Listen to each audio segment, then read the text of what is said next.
அனைவருக்கும் வணக்கம். என்னை முன்னாடியே பேச கூப்பிட்டாங்க. நான் கொஞ்சம் கூச்சப்பட்டுட்டு, இல்லை என்னை எடுத்துருங்க, நான் வரல, இங்கே எல்லாம் அறிவார்ந்தவங்களாக இருக்காங்க, பட்டிமன்ற பேச்சாளர்லேருந்து சமூக சிந்தனையாளர் எல்லாரும் இருக்காங்க, அவங்க முடி நான் என்ன பேசுறதுன்னு பயன்ட்டேன். ஆனால் இவங்க இதுக்கு முன்னாடி இருந்த அந்த பசங்க ஸ்டூடெண்ட்ஸ்லாம் பார்க்கும்போது எனக்கே மோட்டிவேட் ஆகிடுச்சு.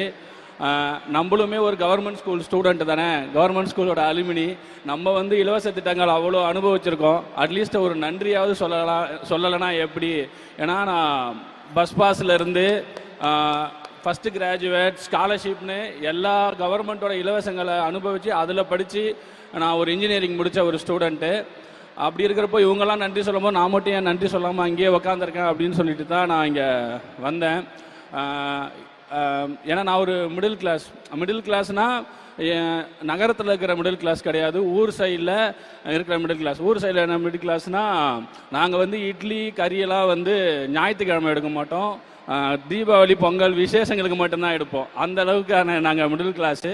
ஸோ இந்த இலவசங்கள்லாம் இதெல்லாம் எங்களுக்கு எவ்வளோ ஹெல்ப் ஆச்சுன்னு நான் உணர்ந்தவன். ஸோ இந்த சமயத்தில் நான் தமிழக அரசுக்கு நன்றி சொல்கிறதுக்காக இந்த ஸ்டேஜ் ஏறி இருக்கேன்.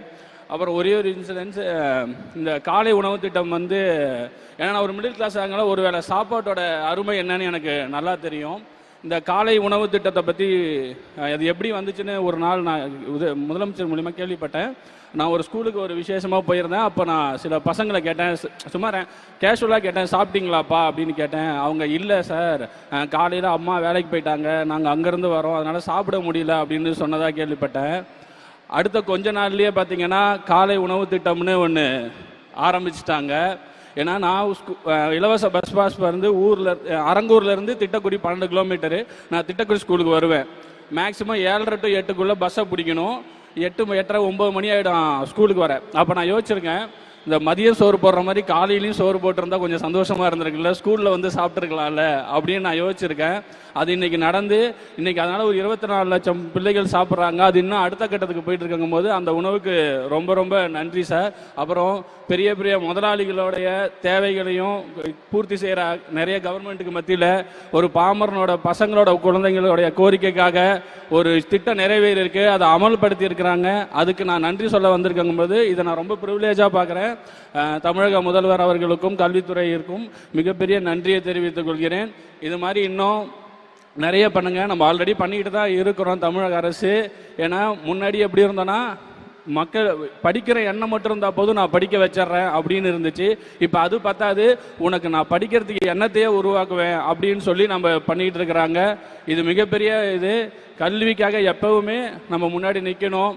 சொல்லுவாங்க, சச்சின் டெண்டுல்கர் படித்தாரா, இளையராஜா படித்தாரா, இல்லை ரஹ்மான் படித்தாரான்னு நிறைய பேர் சொல்லுவாங்க. நம்பாதீங்க, அப்படி ஜெயித்தவங்க 100 பேர் தான். படித்ததுனால ஜெயித்தவங்க தான் இங்கே அவ்வளோ பேர் இருக்கும். நீங்கள் அதை ஃபாலோ பண்ணுங்கள். எக்ஸப்ஷனல் எப்பயுமே எக்ஸாம்பிள் ஆகாது. முதல்வர் அந்த ஏவியில் சொன்னது தான், படிங்க படிங்க படிங்க. நான் எக்ஸ்ட்ரா ஒரு தடவை சொல்கிறேன், படிங்க. செய்திகளை உடனுக்குடன் தெரிந்து கொள்ள கீழ்கண்ட கேபிள் மற்றும் டிடிஹெச் நெட்வொர்க்குகளில் எம்நாடு செய்தி தொலைக்காட்சியை காணுங்கள். பாதகம் செய்பவரை கண்டால் நாம் பயம் கொள்ளலாகாது பாப்பா. மோதி மிதித்து விடு பாப்பா, அவர் முகத்தில் உமிழ்ந்து விடு பாப்பா. அண்மை செய்திகளை உடனுக்குடன் தெரிந்து கொள்ள இணைந்திருங்கள் எம்நாடு தொலைக்காட்சியுடன்.